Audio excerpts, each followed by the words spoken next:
Alrighty, now as of today, we are 266 days away from the official release of Star Wars Episode 9 by writer and director J.J. Abrams and Chris Terrio. This is Mike Zero. If you guys are new to the channel, do make sure to subscribe to see future Star Wars content. Now, Star Wars Celebration, as of right now, is only 12 days away on April 11th, which, by the way, on April 12th, we will be getting the official teaser trailer of this movie, as well as the title reveal for Episode 9. Now, these past couple of weeks or so, we've been learning a whole lot more about this film when it comes to some of the set leaks, the set designs, the concept art and storyboard descriptions, etc. One of which has all to do with Rey, the Lost City, as well as the identity of the first Sith in Episode 9. Specifically, a description of Rey walking down a set of stone steps that lead to a location within the Lost City that holds many ancient Sith statues and lore. The next goes over Rey coming across a large statue that is described to be of the first Sith. The next goes over Rey examining the statue that is described to be a statue of Shumai Nuzo, where the first Sith was often described by his alias as Saratru. Additionally, it's described that over at Cardington, a large statue prop piece was developed, where Daisy Ridley filmed in front of it for one whole day, where the prop was described as Shumai's statue. It's described that the statue design for this scene has its arms crossed and holding a sculpture of an ancient lightsaber hilt. It said that both the first Jedi and the first Sith hold the most important Jedi and Sith lore that Rey will adopt in the film's story. So I want to go over a couple of parts about this, obviously, because I am very excited about the Jedi and Sith related content being a part of Episode 9 that will also be expanded in the novelization, the visual dictionary, as well as other related content to the actual movie. So what's really intriguing to me about all of this is, of course, the first Sith. Now, currently in canon, I believe we don't even know the actual first Sith for, of course, the Star Wars universe. We actually knew about the first Sith in the EU/Legends, but that is no longer canon.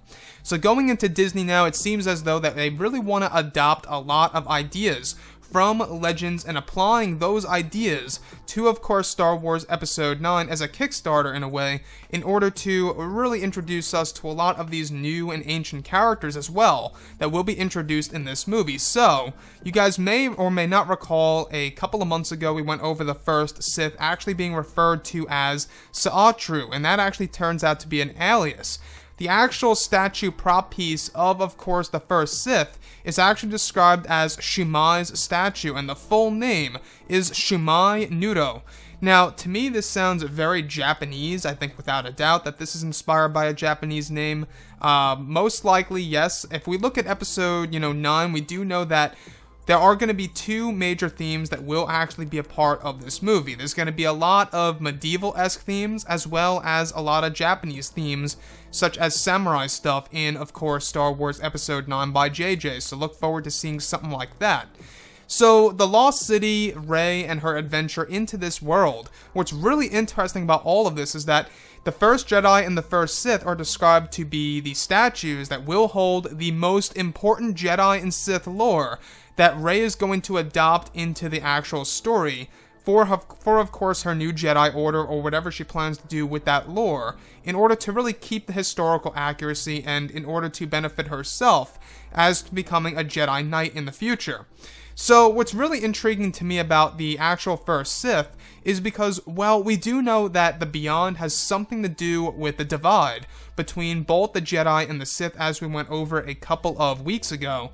We do know that the Beyond is going to be quite a major role in this movie. Whatever it is, we're still not certain as to exactly what it's going to be. It could very well be another word for the unknown regions, which I doubt, because we do know that the unknown regions is a key to the Beyond, so it most likely isn't the unknown regions. It's very possible that it's a way, maybe even a hyperspace route to get out of the galaxy to another galaxy, or maybe even a different dimension, if you will.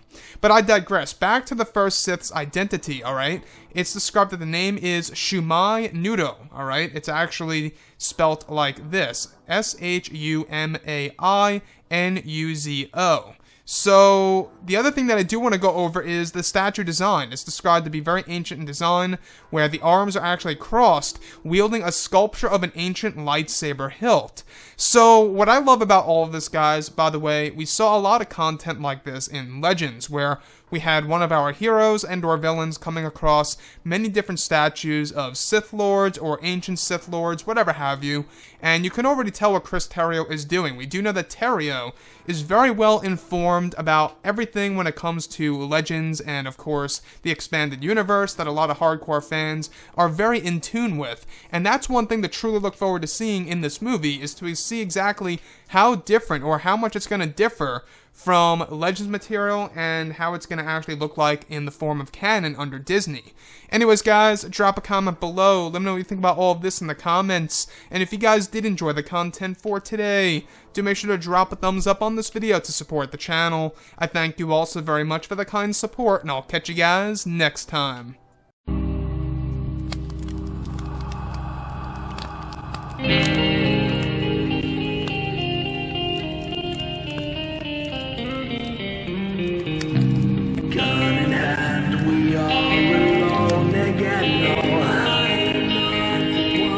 From night to moon,